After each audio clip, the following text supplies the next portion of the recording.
I don't want to be the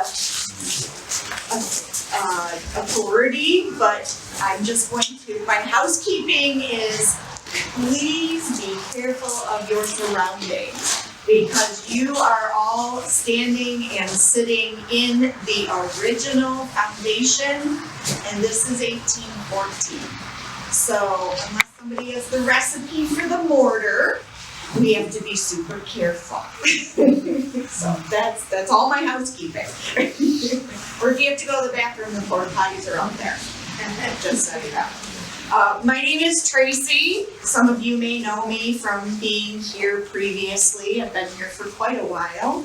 I do look a little different. Normally I have nice long hair and it's tinted purple, but my hair is short.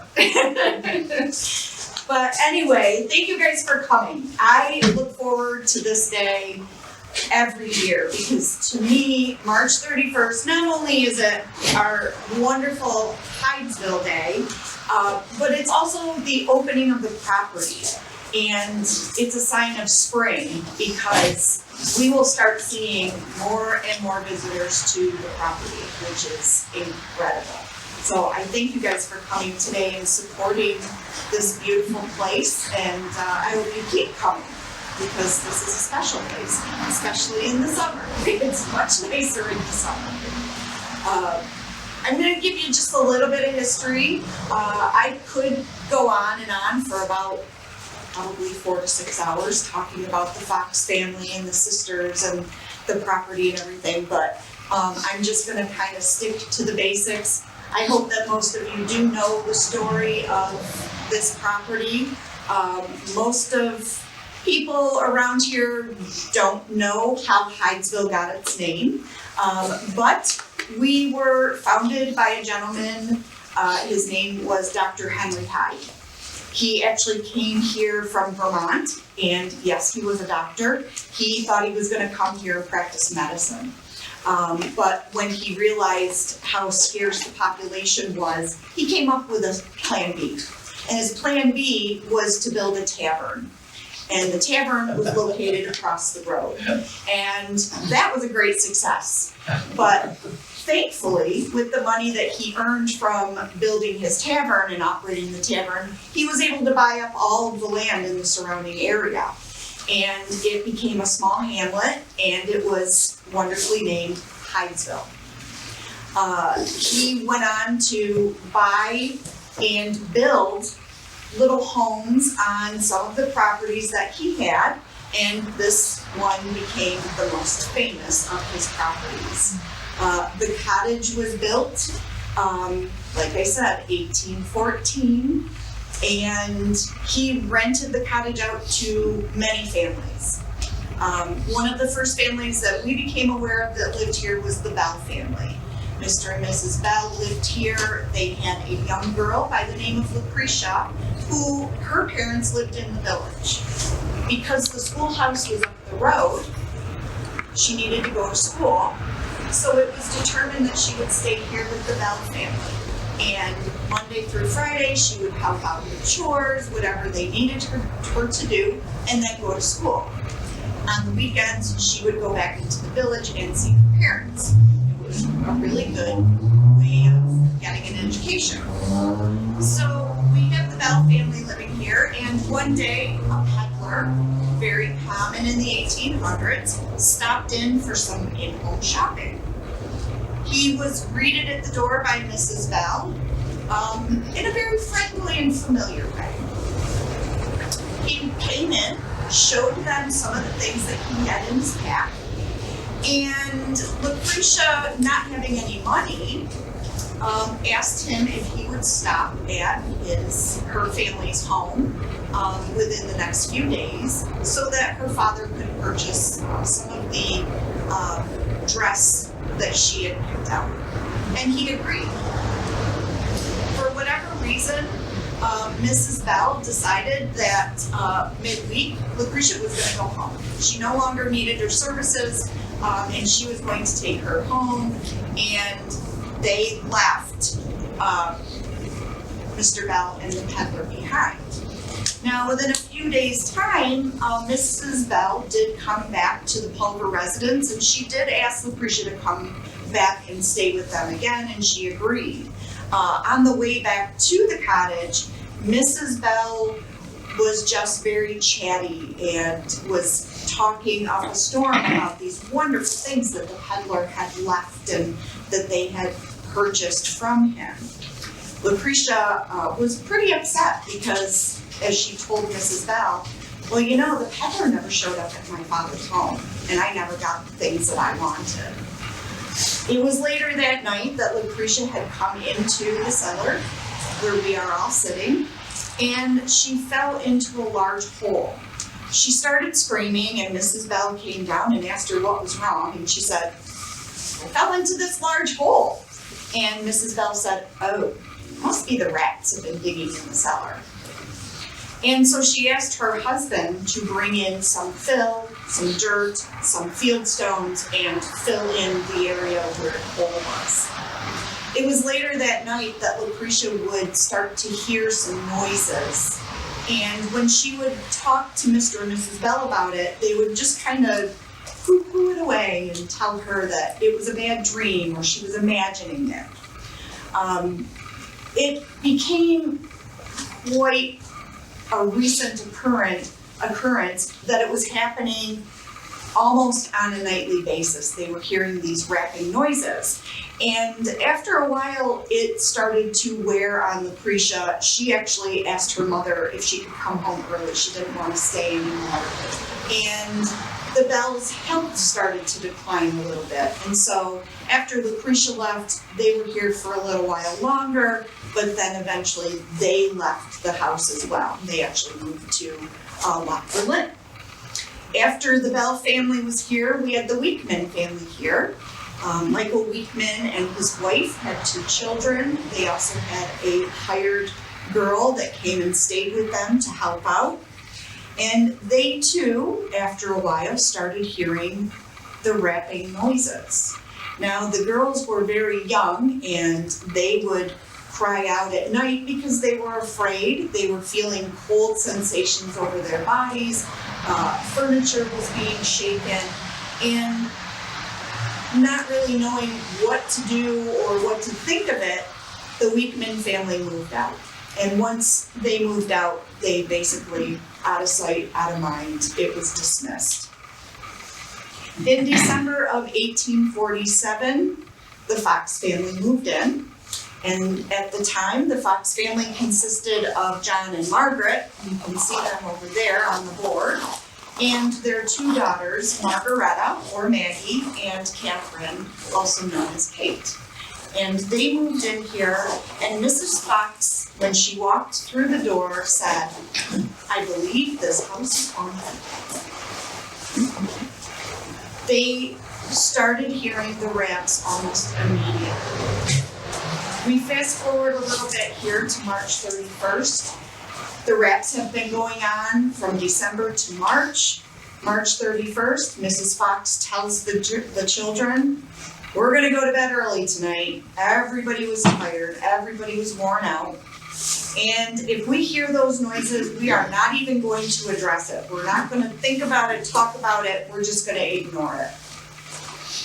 Well, you know, if you ignore spirit, what happens? Spirit just keeps knocking. And so that's what happened. And finally, it was Kate who yelled out, Spirit, do as I do.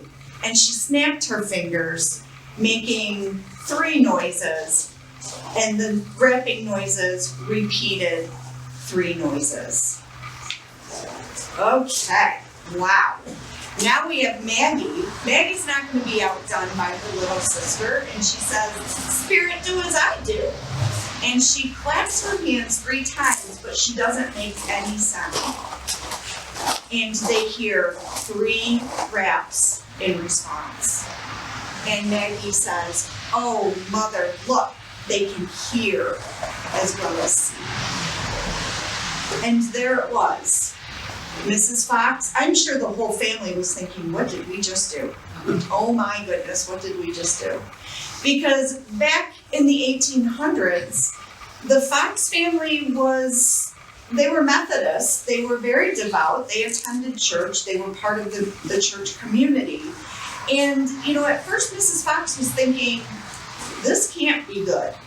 This cannot be good. What did we do? And so Mrs. Fox joins in and starts asking questions. And we know from her sworn affidavit that she asked, is this a human making this noise? And there was no response. Is this a spirit making this noise? Give 2 raps. And she heard 2 raps. She was so, I think, just mystified by what was happening. She said, if I call in the neighbors, will you continue rapping? And the answer was yes. And so she sent her husband out, who I'm sure at that point was glad to be out of the house, sent him out to get the neighbors. They called in the neighbors. And it wasn't just any neighbors, these were their friends, they knew these people, and they trusted them. Now the neighbors are thinking, oh, we're gonna get a good laugh out of this, let's see what's going on at the Foxes. But when they came in and they started asking questions, and their questions were answered correctly, they went out and got more neighbors and more people. And we didn't have Facebook back then, we didn't have telephones back then, but yet this little cottage, within 2 days' time, saw 500 people come through, because it was just a wonderful thing. Now, some believed it, some didn't. That's why they came. Curiosity, obviously. Not just wrappings, but the furniture would move, the doors would open. And for a while when this was going on, I think Mr. and Mrs. Fox were thinking that, at one time it was the shoemaker, tapping late at night. They thought maybe somebody was knocking on the window, but whenever they would look, there was nothing there. There was no one at the door, no one at the window. And actually, Kate Fox said, I know what's going on. Tomorrow's April Fool's Day. Someone's trying to fool us. But no one was trying to fool them. We know that the girls were separated. Maggie went up the road to her brother David's house, and Lee was called in from Rochester, and she had Katie go back with her. Now, once Kate was settled in with Lee, that's when the rapping started up there as well. And we know back at David's house with Maggie, the rapping was going on there as well. And so eventually Mrs. Fox thought, I've just got to get my girls back together. And her and Maggie made the trip up to Rochester. And from there, it just grew and grew and grew, because here in a small hamlet, we can start things. But when you move to the big city, that's when things really happen. But that's basically the story. We know they went on to become great mediums. Yes, their life had some sadness. Yes, their life had a lot of trials and tribulation. But through it all, they persevered. They kept their eye on the prize. They knew they had a gift. Spirit spoke through them, and they spoke for Spirit. And I'm glad they did. And it wasn't just them. I often think that the peddler obviously deserves a lot of respect. He was the one who broke through. He was the one who kept trying. He tried with the Weekman family. Maybe the girls were just too young. Maybe no one understood. But thanks to Kate and Maggie for listening, for entertaining. Maybe it started out as, oh, we're going to see what happens here. But look where they went. Look what they've done. Look what we have. And for that, I am forever grateful. I know everybody has a lot of questions. That was my quick summary, fastest I've ever done it. Seriously. I know people wonder about the cottage. After the girls took off and went on their world tour and did the wonderful things that they did, you know, they did have, Kate had family. Maggie was secretly married. Her wonderful Arctic explorers family did not approve of her, so as far as they were concerned, she did not exist. But Kate was able to marry a wonderful man and have children, and go on from there. Same with Lee. She had her daughter and her family. But back here in Hydesville, you know, the cottage kind of just sat here. It was empty. It became known as the Spook House. People would come in on boat through the Erie Canal, and you know, the carriage driver would say, "Oh, you want to see the old Spook House? Let's go." You know, so it kind of picked up that name. We know that in 1916 there was a gentleman by the name of Benjamin Franklin Bartlett, and he was from Pennsylvania. He wanted to purchase the property, but at the time, Dr. Hyde's son, Artemis, didn't want to part with it. And so he asked, "Can I buy the house?" And he said yes. It sounds funny now, because what are you gonna do with it? You know, we buy a house, we move in. This guy bought the house and said, "Okay, great, I'm moving it. I'm gonna move it." And he did. They took the house apart, board by board. They took the windows out the door, the hardware, everything, and they loaded it on a barge, and they took it all the way to Buffalo. And then from Buffalo, they took it to Lilydale. And in Lilydale, they restored it. They put it back together. It was a beautiful, renewed cottage. Sadly, there was a fire, and the cottage burned to the ground. Back here, we were left with the foundation. And we all know every good home needs a good foundation. Well, here we are, right? Spiritualism. Here's the foundation. I think that's very symbolic. So back here, we have a gentleman by the name of John Drummond. Mr. Drummond was from Canada. And back then, if you wanted to come over here in America, you had to become a citizen. And so he came here initially on a visit, right to the property, and he said, "I'm never leaving. This is what I was called to do. This is what I'm gonna do." And he went out and he found period wood and hardware and windows and doors, and he built an exact replica of the cottage. Not only did he build it, he lived in it. And if you were lucky enough to live around here in our town, in the 60s, 70s, and 80s, like I was in the 80s, you get to meet Mr. Drummond. He was pretty cool. He was eccentric. The first time you met him, you would think, "Ooh, this guy's off his rocker," but he really wasn't. He was very cool. They say that when he was working, he did some repair work and added some things to the back of the foundation, but he was very small. He was about 5 feet tall. And they say that he would mix the mortar in one hand and hold the boulders in the other. And he was a pretty special guy, but he believed in spiritualism. He believed in the property, and that's why he did what he did.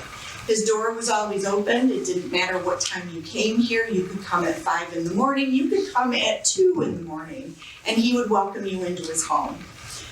Sadly for Mr. Drummond, in 1990, he was putting a log into his wood stove, and a spark flew out and started part of the cottage on fire. The response was quick. There was some smoke and water damage. Unfortunately, he had been burned in the process. But as they were putting him in the back of the ambulance, the neighbor said, he yelled out, "I'll be back, I'll rebuild." And he was in the process of rebuilding when he passed his spirit. And he was 92 when he passed. Mr. Drummond is buried on the property. Didn't know that, did you? Some of us knew that. that. His wife is also here as well. And then after that, sadly, the property just sat and sat, and the house sat. And, you know, I've had people say to me that were here on the day when the town did the controlled burn that it could have been saved. They could have saved it. But unfortunately, I think the people that owned it didn't know what to do with it. The town didn't know what to do with it. Were a little scared of whatever. So they did the controlled burn. And then it just kind of sat quiet up here for a very long time. And if you look across the street, when Cozy said there were weeds this tall, she wasn't kidding, because that's what it looked like. It was very overgrown. And you know, maybe Spirit had a reason, because nobody knew that the foundation was here. Nobody knew that, you know, these pieces of slate that you see were protecting the wall back here, which was a good thing. And then thankfully, Cozy Yay. And I wasn't here on that day. I missed seeing her stand on the giant wall with the stone. That would have been cool. But I do remember them pulling the cornerstone off of the property because it was winter. And it was my husband and his brother and a couple other people, and they put it on a sled and dragged it to the truck. I do remember that. And then, you know, it was quiet for a little while. It was quiet. And then one day, the plans were made. Clear the land, excavate, open, find the foundation of the house. And then they needed a caretaker. And boy, my stars aligned. They aligned because we had the cornerstone, the monument outside was being stored at my husband's business at the time. He owned a monument business. And he met Cozy, and she said, we're looking for somebody to take care of the property. And he said, boy, do I know somebody. And he came home, and oh, let me tell you, I was just like, what's her number? Where is she? I want to do this. And, you know, at first, it was very quiet. You know, we didn't really announce too much. It was just, I would come out and I would literally mow the dirt. There was a lot of dirt. And I would jump in the creek and I'd wash off and then go home and take a shower. And then the next year would come and there would be more grass and it would be less dirt and it was awesome. But I'd still jump in the creek and then go home and take a shower. And then, I don't know, like the property has just evolved so much. And there's always been this big plan for the property.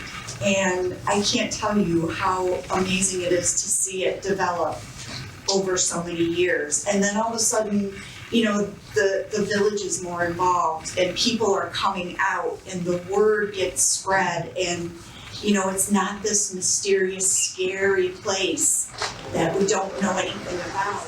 They didn't understand the magic. And I gotta tell you, some days it takes me an hour and a half to mow, some days it takes me 2.5 hours to mow. There's been days when it takes me all day to mow because people stop in. They wanna see what's going on or what's in there, what's happening here. And just like Mr. Drummond, if I'm here, I am happy to sit down and tell you, and I will keep you here for hours. I have no problem doing that. And then I'll jump back on my mower and finish mowing, but it's an amazing place, and I know it's cold today, but I have to tell you, if you were to come here in August, we would not be able to sit in here. It would be about 150 degrees. So it's a good thing we're here today. So just keep that in mind. Come back in the summer and appreciate it. So yeah, big plans for this place. And I hope everybody is a part of it and that, you know, you continue to support it because this is, not only is it a very important part of history, but it's it's just a magical place, and we don't want it to slip away, ever. Ever. I thank you guys for coming out. If anybody has any questions, I'm happy to answer. Yes. Maybe share some of the memories there. I sure can. So, I think when people come in here, they get a little confused because all you see is the foundation. And when you step in, a lot of people think, oh, this is where like the parlor was, or that's where the kitchen was. Possibly. We don't really have a lot of photographs of the inside. But what we are sitting on in here is actual fill. So we're up about 4 feet. I think it's gotta be at least 4 feet, if not more. So we are in the basement, we're in the cellar. Now when you walk into the cellar and you see this wall here, you just think this is it. That's the end of the house, that's the end of the basement. In reality, there's an extra space back here. So they call this the false wall. This is where the peddler was buried, right behind me. I know some people come in and go, oh, there was a cistern. No, we just built it. But this is where he was buried. And I know this is going to sound really weird. I don't know if I told you my theory before. I don't know. I was in here, it was probably like 10 years ago. And I was just sitting here, and this is, in case anybody doesn't know, this is my healing bench. So we had a spiritualist church here in Newark, and this was my bench. And when our pastor retired, this came with me. I got to bring it, and I thought, I'm bringing it here because what a better place.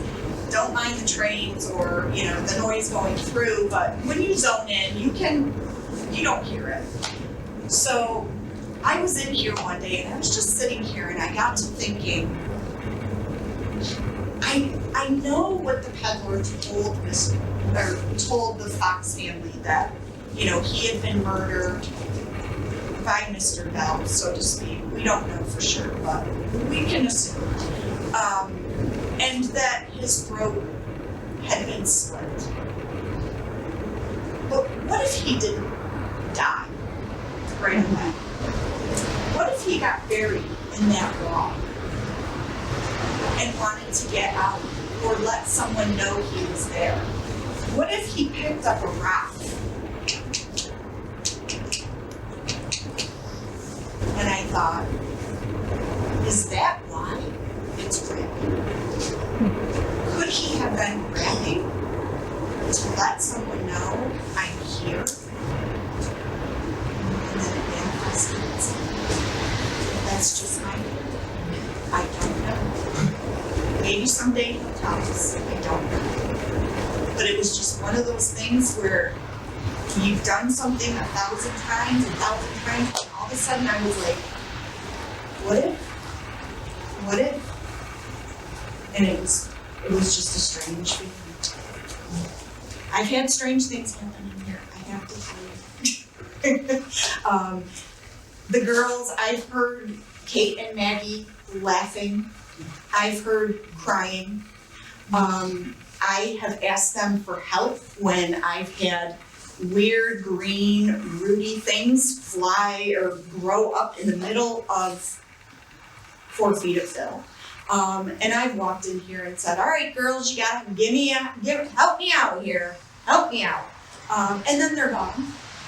I've come in and I've raked or swept or done something, been interrupted and had to go, so I put them away, come back the next day, my rake will be out. I think that's Mr. Drummond saying, you didn't finish the job. When our little church closed here in Newark, it was a really sad time for a lot of people, and I was very close to our pastor. And I just remember coming in here and thinking, is this it? I mean, is this how it goes? Like, churches close down and you lose people that you love, and now what am I gonna do? Where am I gonna go? How do I practice this beautiful religion that I have embraced? I just need a sign. And I remember thinking that. And the next day I had visited our pastor and I told her, I said, I just went in and I said, give me a sign because maybe I'm not supposed to be doing this. Maybe there's a different path I should be on. And she just looked at me and she laughed and she said, if a brick falls on your head, are you going to look at it as a sign or are you just going to be like, ouch, that hurt and walk away? And she said, you don't need a sign. And I said, you're right, I don't. I know what I'm doing. And I came back in here and I was walking around the foundation looking for those green things, even though I trusted the girls to take care of them. And if you guys look over on the foundation, there's a yellow rope that goes across the little step there. If you look very carefully, I believe it's in the top right-hand corner, there's little tiny rocks. And it spells out the letter K. And I saw that. And for a moment I thought, did I do that? did I do that? And then I thought, okay, somebody's got to be playing a trick on me. There's no way. And I took it two ways. One, everything's going to be okay. Okay. And second, I felt like Kate Fox was here and she was with me saying, I got this. It's good. You're doing what you're supposed to do. And I remember calling my husband and saying, you gotta come down here, you gotta see this. And I had one of those new cell phones and took a picture of it and he came down and he came in and he said, well, who would have come in and done that? Who else has a key? And I said, I don't think anybody else in New York has a key but me. And I didn't think Cozy was around. So, it was kind of a validation to me. Did I get my sign? Yeah, I guess so. Did I need it? Not really. I knew in my heart. It was kind of nice to know. And then my husband thought he was smart. He made like a smiley face over here with the rocks. And he's like, oh, look at this. I'm like, get out of here. You're out. Yeah, exactly. But, it's really interesting because the signs are here. No matter what I'm doing. You hear things, you see things. I've had people call me and say, I just saw somebody inside the enclosure. And I'm like, no, it's locked. What did he look like? What did she look like? He was wearing a white t-shirt, brown pants. That was Mr. Drummond's signature outfit. A white t-shirt and khaki pants. And I would just be like, I know who it is, don't worry, it's good. Very interesting, so thank you for indulging. Yes. I understood that when all this happened in 1847, 48, that digging was done in this part. Yes. They didn't find the pepper. No. So, and it wasn't found until about 50 years later. So what was the catalyst? What was the thing that made them dig again, find that they would find something? They did. They did? Yes. So they started digging in April. But because this was considered low ground at the time, they got down to about 2 or 3 feet and then the water would just start filling in. They did try again in the summertime. So that's two or three feet below the fall. Yes, yep. So then they started digging again in the summertime, and that's when they found some human hair. They found like crockery and charcoal. They found some quicklime, and then they just stopped. And pieces of skull, yes. But then in 1904, there were school children playing in here. And one of the children fell into the wall that was crumbling. And that's when the path and some of his bones were revealed.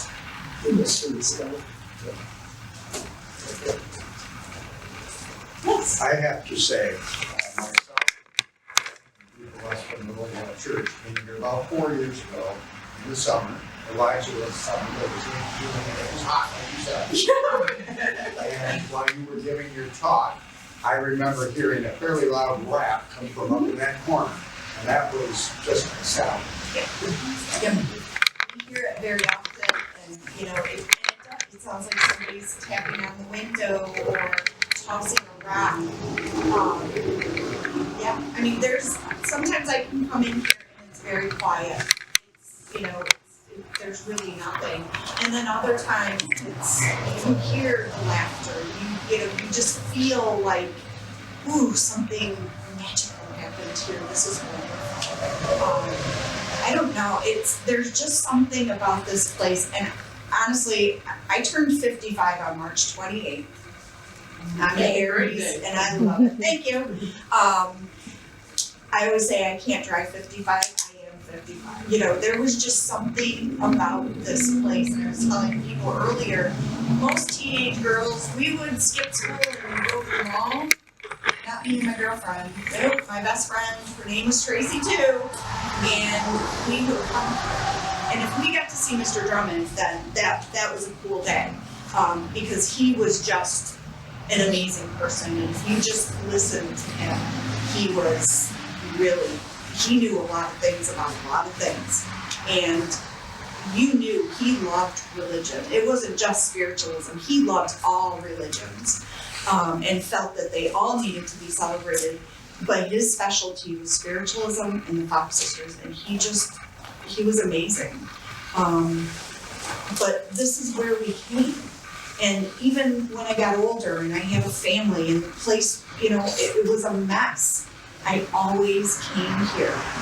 And it's kind of weird to say that when I'm mowing, I am at peace. It is the most peaceful feeling, just riding on a loud tractor back and forth. I don't even listen to music sometimes. The music's in my head. There's just something about this place. It's home. It's always been home. And that may sound strange to some people, but this is home to me. And I'm thankful that I only live less than a half a mile away. Because sometimes, you know, when you're having a bad day, this is where I come. This is where I come. And sometimes it's just a quick walk down to the creek or just around the property. That's all it takes. That's all it takes. About a square. Do you remember when you were cleaning the check? Mm-hmm. So you and your daughter, Yes, Ramsey. you found some, Plates and bowls. they have a small, dog's foot. Could you speak up a bit? Oh, yeah. Could you- Can you repeat what she was saying? Well, you know that stuff. So when we were doing the excavating, can I say what you told me to? Yeah. Cozy said, if you find any bones, don't say anything. Everything would have had to stop. Because we didn't want the sheriffs out here to stop everything. Yeah, that was a fun period, but yeah, you know, we were digging around, obviously, and I think my daughter was like 13, 14 at the time, and this was a really cool thing for her to come and be a part of, and we were finding, you know, like pieces of glass and pottery and dishes and things like that, and Cozy actually found this doll foot, like a old porcelain doll foot, which was really interesting to me because when they did the controlled burn, Mr. Drummond had a massive library on the second floor of the house. The town did not give very much notice. They basically said, we're doing a controlled burn, this is when it's gonna happen, done. We came out and tried to get some of the material that was up there, and we took it up to the schoolhouse because he was also up at the schoolhouse, didn't own it, but was turning it into an apartment, and he was, you know, a great guy.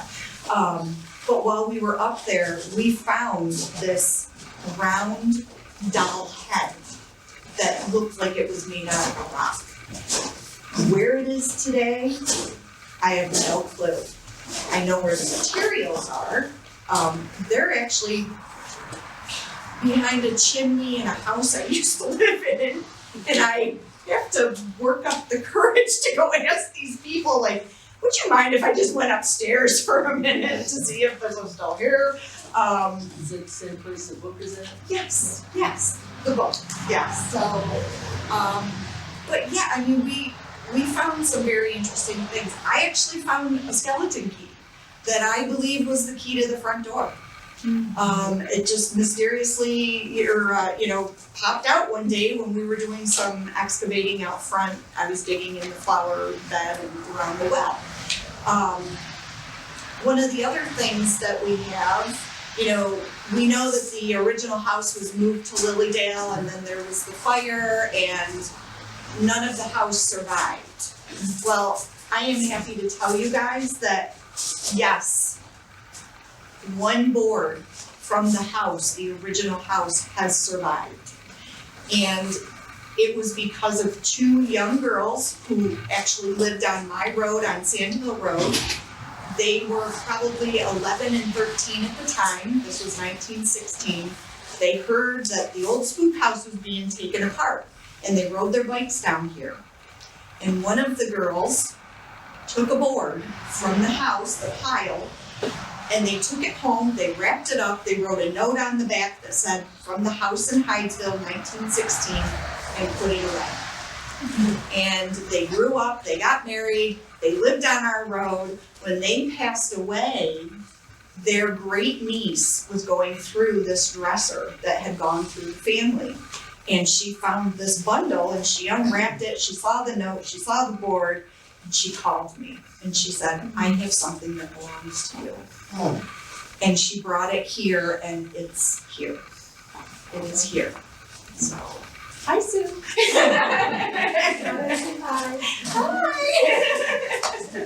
Hi. Sue, do you mind? I don't want to give you away, but Sue back here by the doorway. Hi, Emily. She lives in David Fox's house. Yeah, so David Fox's house survives. It's a beautiful home, absolutely gorgeous. You guys have been there for a long time. Yes, absolutely. Well, 41 for me, again, we're born in the house. So it's been in our family for 70 plus years. Yeah, it is. And I got lucky enough to, go in and walk around and got to go in the basement. Yeah. Yeah, Sue and I actually we walked the property a little bit because I'm pretty sure I found all of the family members as far as where their resting places are, but not John Fox. And all the material that I found and all the records indicate that he was buried in Arcadia. Well, this is Arcadia.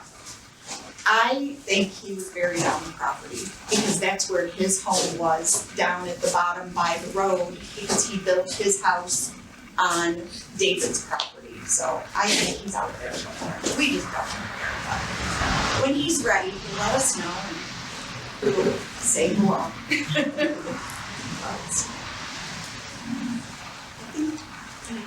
So what's the layout of the house? Is this the front door? Yep, so the front door faced the road.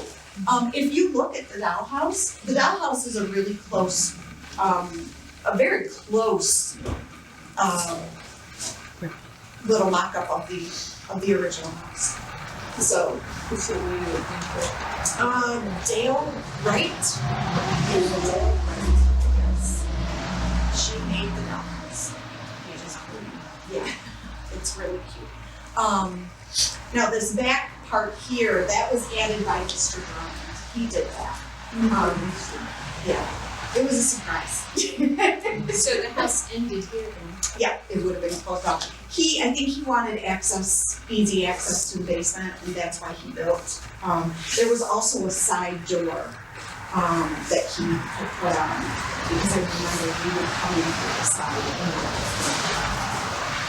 And a lot of people don't realize, during the 1800s, somebody had spoke on it earlier, that there was a lot going on with the Civil War and the women's movement, but also the Erie Canal was coming through. Now the Erie Canal by all rights, when they put the surveyor stakes out originally, would have been right where Hydesville Road is. That's where the stakes were. But the farmers of Hydesville said, we don't want this. To them, they thought it was gonna be a frog pond, stagnant body of water. It was gonna ruin the community, it was gonna ruin the farming. And so one night, they went out and they picked up all the stakes and moved them south. Yeah, not a good decision. I mean, it's good now because we have Newark, but unfortunately for Hydesville, we became a hamlet, we were a hamlet that became a road. So that's why, this is important. This is an important piece of history, this little corner of ours. When did Hydesville disappear and become Newark or something? I'm not really sure the exact dates. I'm not really sure, I'd have to look. I think it kind of got absorbed because we also had, down the road, we had it was called Slab City, that also got absorbed because of the mills that we had. Up here, we had Whiting's Corners, so it just kind of all became absorbed. At one time, we were actually part of Sodus, New York, which is closer to the lake. So it had to be about, I have no clue. It's in that newspaper article. I think it's in there, the historian at the time of, 1996, yeah, that's who it was. He would have. Yeah, I think he wrote it in that article. Yeah. I can, listen.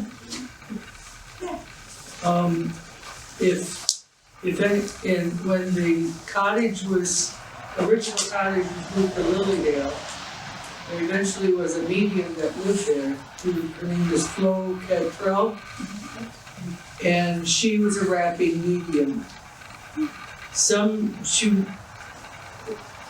Interviewers came from Movie Town News at the time, so this had to have been in the 30s or 40s, something like that.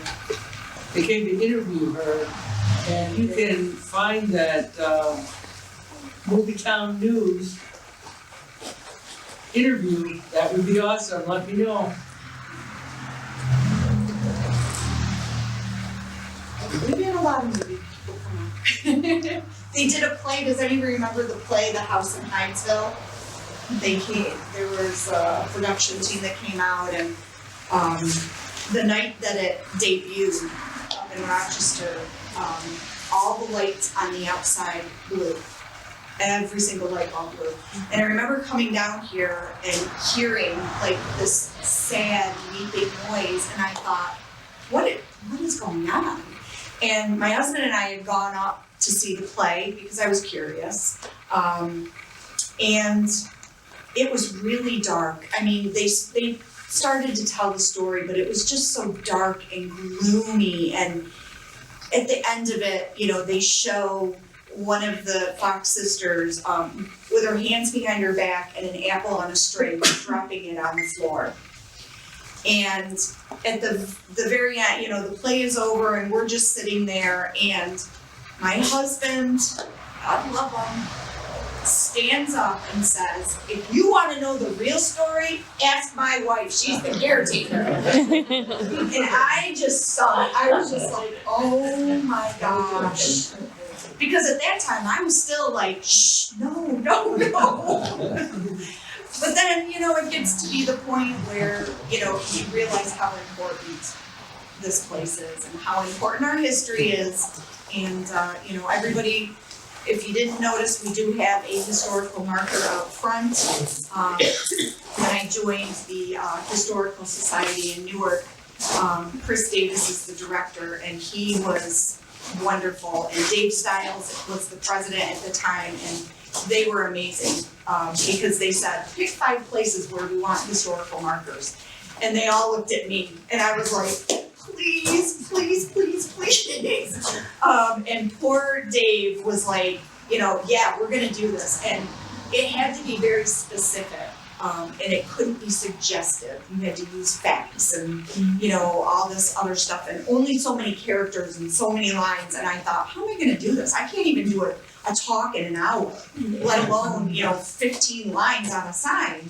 And it would come back and he'd say, nope, you gotta edit it out, and I'd do it again, and he'd send it back, nope, different, change it. But that's finally what we came up with, and the sign came in October, and I said, he called me and he said, oh, we got our sign, it's in, and we're gonna put it in the spring. And I'm like, no, you're not. He's like, what? I said, no, you're not. You're gonna meet me out there right now. I'm gonna have a hole digger and cement, and we're putting the sign in.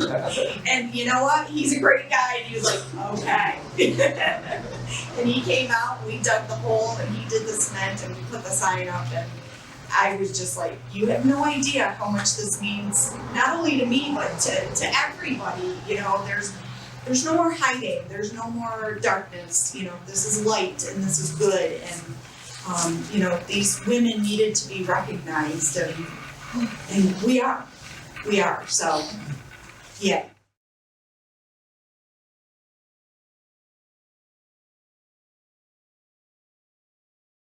Yeah. Yeah. And I know Emily Howard is here. Unfortunately, Jonathan Taylor, our mayor, was detained, I think, in Hamburg or somewhere, he told me. So Emily got elected to come. Volunteer, yay. Well, when he told me it was you, I was like, yes. But she's actually going to deliver the proclamation for us, which is a huge deal, guys. Huge deal. So.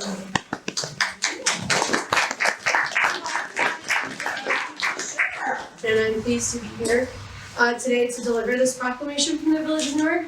I think it's especially interesting to have this be the last day of Women's History Month and be here acknowledging women that are historically right here in our backyard.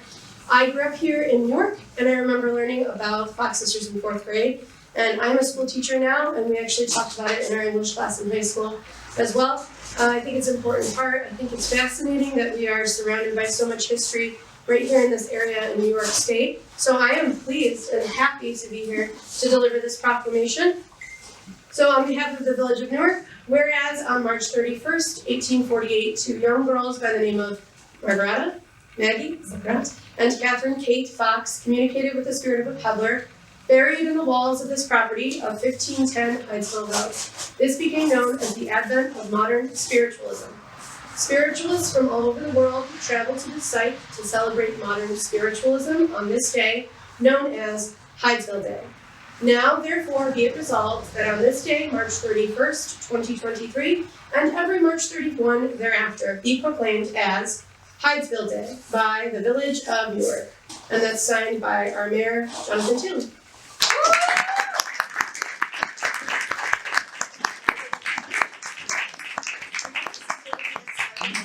Congratulations.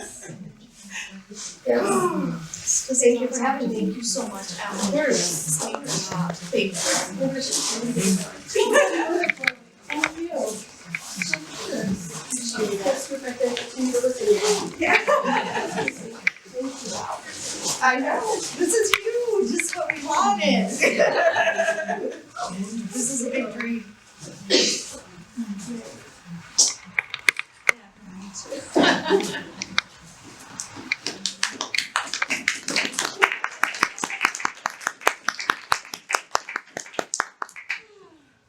is awesome. Look at this, guys. I We want us to have a photo op. I know. Yay. Yes. Well, that's a lot of hard work. Well, Thank you, well Tracy.